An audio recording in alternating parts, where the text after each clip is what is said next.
Hola, ¿cómo están? Espero que muy bien. Hace tiempo hice un video donde les compartí cuáles fueron los síntomas de fibromialgia que yo tuve y ese video tiene muchas vistas, miles de vistas, además tiene cientos de comentarios y en muchos de esos comentarios me piden que les cuente la segunda parte de mi historia con fibromialgia. Así que te invito a quedarte hasta el final de este video y si eres nuevo por aquí, te invito a que te suscribas al canal porque en YouTube hay miles, millones de canales y entre tanto canal, si no te suscribes, puede ser que cuando quieras volver a ver alguno de los videos que están en este canal, puede ser que ya no lo encuentres. Entonces, te sugiero que te suscribas y también te pido, de favor, que compartas este video para que más personas sepan que la fibromialgia sí se cura y que tengan más información acerca de la fibromialgia. Cada persona vive una fibromialgia diferente porque cada persona tiene una vida diferente. Los síntomas que yo tuve muy probablemente no sean los mismos que los que tú tienes. Entonces, eso es lo que yo les voy a contar, mi historia. Yo comencé con los síntomas de fibromialgia muy jovencita, tenía 25 años de edad y alrededor de un año de casada. Nuestra relación era muy conflictiva en el sentido de que no sabíamos ponernos de acuerdo. Cuando teníamos que decidir alguna cosa, comprar algo, planear algo, no podíamos tomar acuerdos y eso a mí me frustraba bastante. Cada uno defendía sus argumentos, ¿no? Y era como una lucha de poder y pasábamos horas discutiendo y era muy desgastante. Entonces yo me fui de la casa, me fui con una amiga, pues bueno, no duré mucho tiempo allá con mi amiga, después mi esposo fue y platicamos y entonces regresé yo a la casa. Así comencé yo con los primeros síntomas. Yo apretaba mucho los dientes de frustración, de coraje, porque en ese tiempo yo no sabía que yo tenía un trauma, que yo tenía unos miedos y que pues no era consciente de eso. Yo simplemente apretaba los dientes y me lastimaba a mí misma, ¿no? Porque no sabía hacerlo de otra manera. Yo no sabía por qué tenía esa necesidad de defenderme, de que tenía miedo a la vez cuando hablaba, porque no quería los conflictos, me daba miedo causar problemas y todo eso yo no lo sabía, yo simplemente sentía pues esta frustración, ¿no? Entonces fui al dentista para tratarme esto del bruxismo, pero en aquel entonces no se trataban las emociones y solamente me hicieron una terapia de esas terapias físicas con calorcito aquí en la mandíbula. Hice una terapia pero para el manejo de estrés, que no tenía nada que ver con el autoconocimiento, eso, el autoconocimiento yo lo profundicé años después, porque yo pasé con fibromialgia 16 años. Los primeros 9 años los pasé sin saber que tenía fibromialgia. Y como les digo, por muchos años yo me reprimía. No sabía por qué, no sabía decir no, no quiero ir a este lugar, no quiero estar en tal lugar, no quiero estar con tales personas, no quiero comprar eso, quiero tal cosa, o sea, me daba miedo, no sabía decirlo. Lo que sucedió es que yo tuve un accidente cuando tenía 7 años. Yo soy la hija mayor de 4 hijos que tuvieron mis padres y un día llegué de la escuela y mi mamá estaba acostada, era mediodía, por ahí de las 12:30, 1 de la tarde, y me dijo, tu hermano, el más pequeño, tiene diarrea y no alcancé a hacer la comida y te estaba esperando porque yo me siento muy mal y estuve acostada. Llévatelos, cuídalos, encárgate de ellos para yo ponerme a hacer la comida. Para esto, pues desde que yo conozco a mi madre, desde que tengo uso de razón, ella siempre ha estado enferma. Toma pastillas para el estómago, en aquel entonces tomaba unas que se llamaban ranitidina, ella decía que nada le caía bien y también tomaba clonazepam, algo así, para calmar los nervios. Ella decía así. Pero bueno, una niña de 7 años no comprende esas cosas. Entonces ese día que yo llegué y la vi así, como yo quiero tanto a mi mamá, yo dije, voy a ayudar a mi mamá para que esté bien, porque no la quiero ver así. Normalmente mi mamá siempre se le veía de mal humor todo el tiempo, siempre quejándose, siempre renegando y se le veía que no era feliz. Entonces ese día pues yo me fui al otro lado de la casa, al otro lado de mi casa vivían mis abuelos, pero en ese tiempo mis abuelos ya estaban separados y esa casa estaba abandonada, pero nosotros teníamos acceso a la casa por el patio.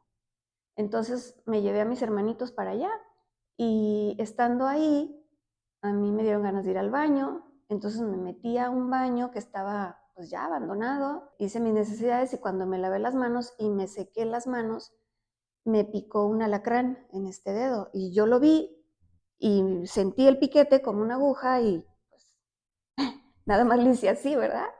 Entonces, en ese momento dije, no le puedo decir a mi mamá, porque mi mamá está enferma y mi mamá no se siente bien, la voy a preocupar más y no quiero preocuparla. Entonces me callé, me quedé callada y ella al ratito nos habló que fuéramos a comer. Entonces ya cuando fui, pues yo estuve comiendo, pero ya no podía comer porque sentía como espinas en la garganta y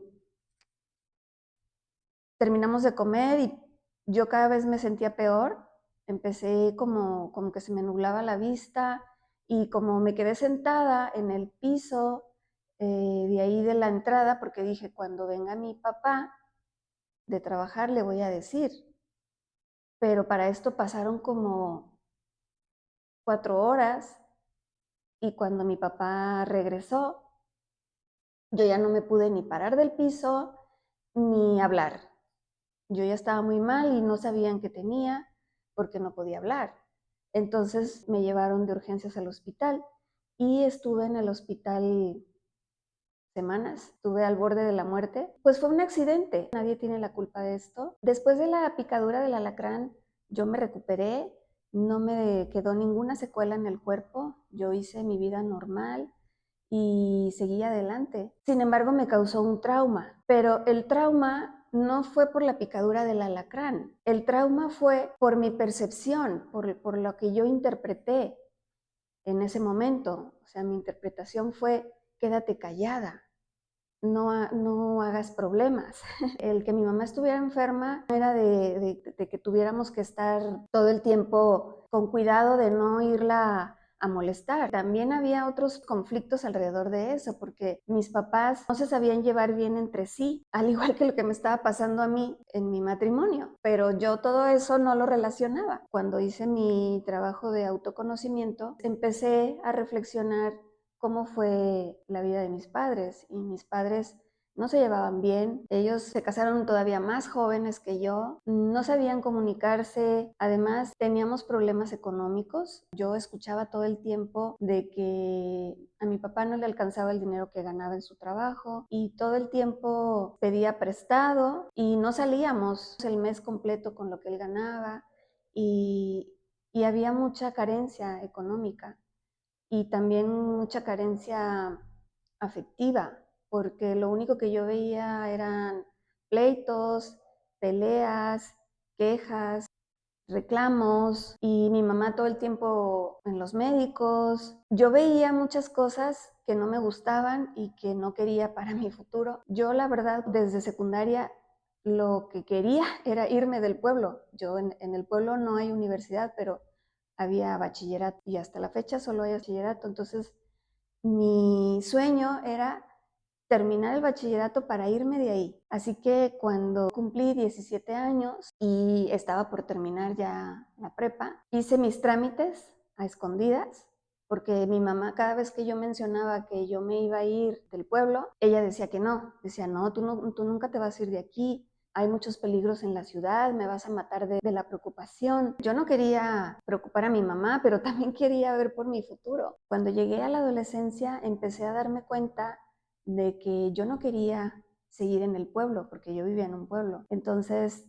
empecé a pensar que me gustaría irme a estudiar una carrera, porque como vivíamos con tanta carencia y yo en la prepa de verdad experimenté mucha tristeza porque mis compañeras andaban a la moda, había chicos que nos gustaban y pues queríamos andar bien arregladas, ¿no? Queríamos estar bonitas y pues mis papás no tenían dinero para comprarme ropa y zapatos y andar a la moda. Entonces yo dije, no, pues yo en cuanto pueda me voy a ir de aquí, me voy a ir del pueblo, no sé cómo le voy a hacer. Y poco antes de terminar la prepa, llegó alguien de la ciudad para inscribirnos a la universidad. Yo no le dije nada a mis papás, llené todos esos papeles, los mandé y dije, cuando me avisen que sí me aceptaron, pues ya veré cómo le hago. Desde niña siempre fui como muy independiente por lo mismo de que mi mamá estaba pues todo el tiempo enferma, entonces yo siempre vi por mí. Recuerdo que una vez me dolía mucho una muela y, y le dije a mi mamá, tengo mal olor y me duele. Y ya me miró y me dijo, ay, pues creo que tienes una caries, porque hasta se me veía negro. Pero ya tenía hasta un hoyito, pero me dijo, mira, vete por esta calle caminando y allá, en tantas casas, ahí está el dentista. Me dijo, ve a ver qué te dice. Pero yo estaba pequeñita, estaba chiquita y yo tenía mucho miedo, pero igual fui yo solita. Entonces, siempre fue así. Ella me enseñó a cocinar desde muy chica. De hecho, a veces mi papá venía a la hora de la comida y mi mamá estaba acostada y me decía que yo le diera de comer a mi papá y que yo le diera de comer a mis hermanos. Y pues así, yo fui muy independiente desde chica, aprendí a hacer las labores de la casa y todo eso, entonces pues sabía que yo podía irme del pueblo y arreglármelas yo sola, ¿no? El problema era que mi mamá no quería que yo me fuera porque como ella era tan nerviosa y le daba miedo de lo que me fuera a pasar, entonces yo no quería problemas, ¿verdad? Pero volvemos a lo mismo, yo no era consciente de que tenía ese trauma. Pero bueno, esto es parte de lo que no se ve de la fibromialgia y que uno tiene que hacer ese trabajo. Ese trabajo no es para que te quedes ahí y te quedes como viendo quién es el culpable o lamentándote. Después de que haces ese autoconocimiento viene una segunda parte, pero eso se los voy a contar en el siguiente video porque no quiero hacer este video muy largo. Si llegaste hasta el final, coméntame con una mariposita para yo saber cuántas personas de verdad están interesadas en saber cómo liberarse de la fibromialgia. Así que coméntame ahí con una mariposita y nos vemos en el próximo video. Bye.